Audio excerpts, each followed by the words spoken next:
Saudações, leitores e seguidores do Instituto Liberal. Eu sou Lucas Berlanza e este é mais um IL Flash, aquele momento da semana em que a gente elenca os 7 artigos que mais impactaram, que mais fizeram sucesso no nosso site oficial e nas nossas redes sociais. Nós temos tido muitos compromissos em missão pelo Instituto que têm impedido que nós façamos o Flash todas as semanas. Então hoje é mais um caso desses em que nós vamos ter que cobrir o período entre o dia 10 de março e o dia 24 de março num episódio único. E esse IL Flash começa com mais um texto da Lexum, escrito pelo seu fundador e presidente Leonardo Corrêa, que também é um antigo parceiro e colunista do Instituto Liberal. O poder das palavras originais. Por que respeitar o sentido da Constituição é preservar a liberdade? Ele vai defender a interpretação originalista do direito. Dizer que interpretar uma Constituição é como desvendar o legado de um pacto solene.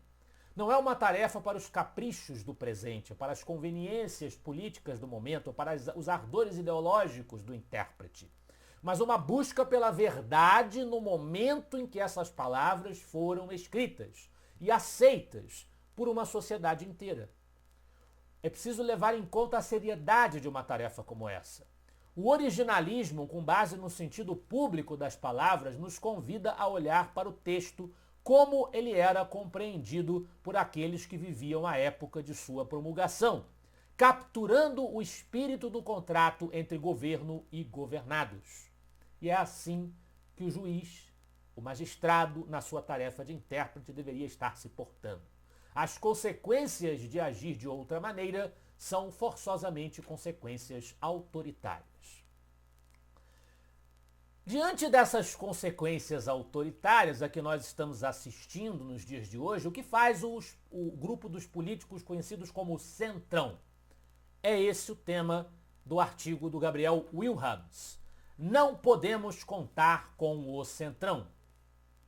No texto do Gabriel, ele repercute o que o presidente da Câmara dos Deputados, Hugo Motta, do Republicanos, proferiu na solenidade que celebrava os 40 anos de redemocratização nesta quarta-feira, em que o Hugo Motta dizia: nos últimos 40 anos não vivemos mais as mazelas do período em que o Brasil não era democrático. Não tivemos jornais censurados, nem vozes caladas à força. Não tivemos perseguições políticas, nem presos, nem exilados políticos. Não tivemos crimes de opinião ou usurpação de garantias constitucionais. Não mais, nunca mais.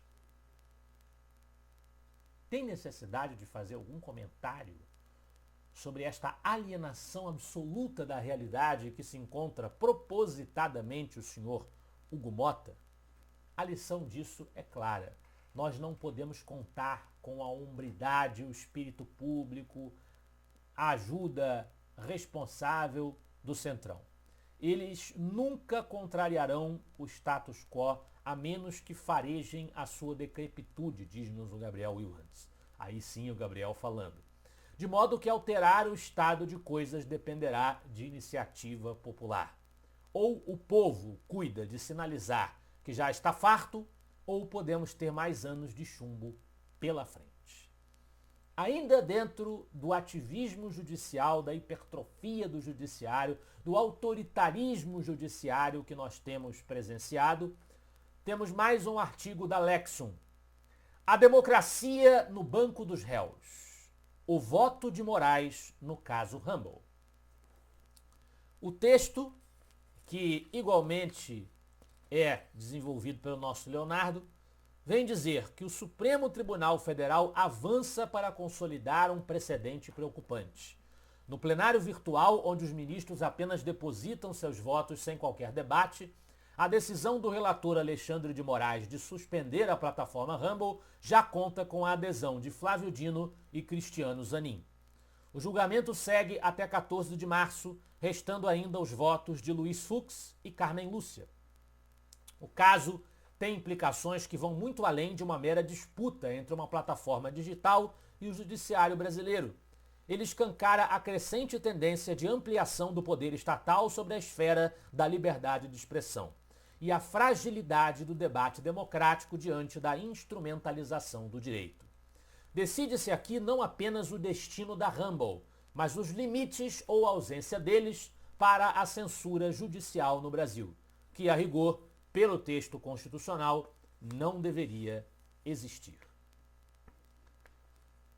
Na sequência, nós pausamos um pouco essas reflexões sobre o autoritarismo judicial, que vão voltar adiante, para falar de Estados Unidos e de cenário internacional. É um texto do historiador alemão Rainer Zittelmann. Suspender a USAID é a atitude correta?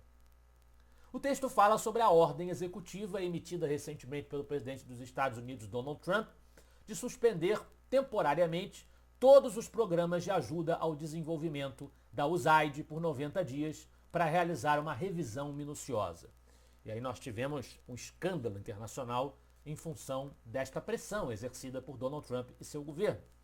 Para o Rainer Zittelmann, justifica-se retirar recursos da ajuda ao desenvolvimento internacional, porque no seu livro How Nations Escape Poverty, ele se baseia em uma vasta pesquisa científica para demonstrar que esses esforços de ajuda ao desenvolvimento frequentemente resultam em uma má alocação de recursos e não atingem os objetivos pretendidos, o que já ficou claro há muito tempo. Então é esta a reflexão que o Rainer Zittelmann procura construir no seu artigo.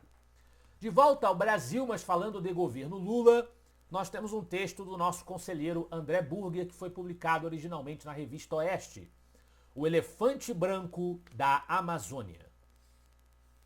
Ele vem dizer no texto que o Lula não perde a oportunidade de anunciar novos eventos com os quais ele poderá fazer mais gastos, que é a única obsessão da vida desse governo do PT. Gasto é vida, diz-nos o Burger, parafraseando, interpretando a concepção lulopetista.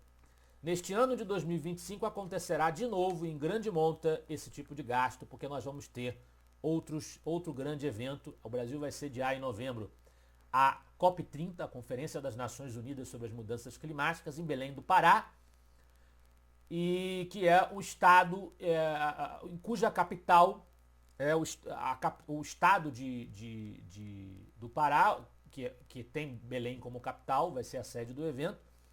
É o lugar que tem um dos mais baixos índices de saneamento do país inteiro, né? Então tem muito o que fazer lá em matéria de saneamento básico, mas vai se gastar muito recurso em obras que vão terminar por ser elefantes brancos, como aconteceu em outros grandes eventos da trajetória recente do país, né?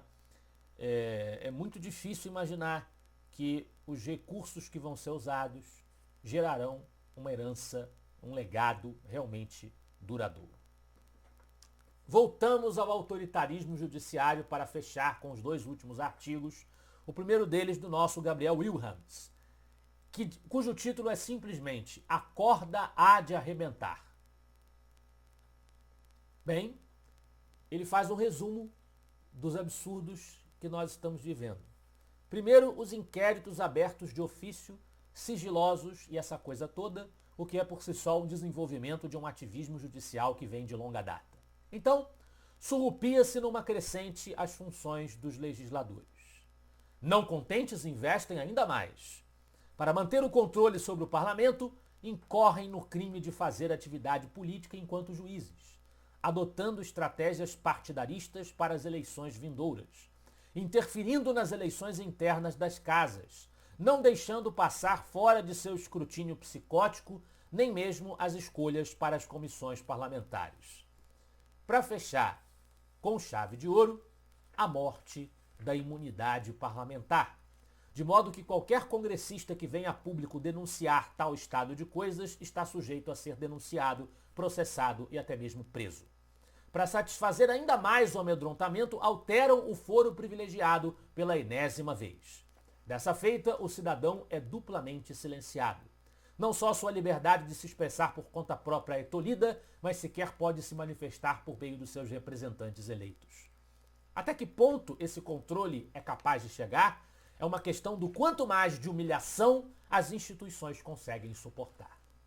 É triste, mas é a dura realidade do Brasil hoje. Na liderança do IL Flash de hoje, um artigo de minha autoria, também publicado originalmente na revista Oeste, a ameaça da interpretação. O ministro Moraes defendeu, durante uma aula inaugural de um MBA sobre combate ao extremismo e defesa da democracia, ele defendeu interpretar as leis para punir crimes no ambiente virtual, caso novas leis a respeito não sejam aprovadas. Porque aí, meus amigos, basta uma interpretação para você aplicar aquela lei a um problema que ela não foi criada com a previsão de enfrentar. O juiz tem uma função interpretativa? Tem, porque qualquer pessoa que tem que trabalhar com um arcabouço da realidade e tomar decisões, ela exerce uma influência da sua subjetividade, ela está agindo e decidindo. Por si só, isso pode ser considerado uma interpretação, pela teoria da comunicação, por exemplo, quando se refere a um jornalista traduzindo uma notícia para um fato, né, para o formato de uma notícia. Mas não dá para o juiz ou para o jornalista dizerem que a grama é azul quando ela é verde. Isso não é interpretação, isso é mentira, por melhores que sejam as suas intenções. Esse foi o nosso IL Flash de hoje. Eu espero que vocês gostem dos artigos e dos debates proporcionados pelo Instituto Liberal. Na próxima oportunidade estaremos de volta, afinal de contas, para nós, você é a parte mais importante da sociedade. Até a próxima.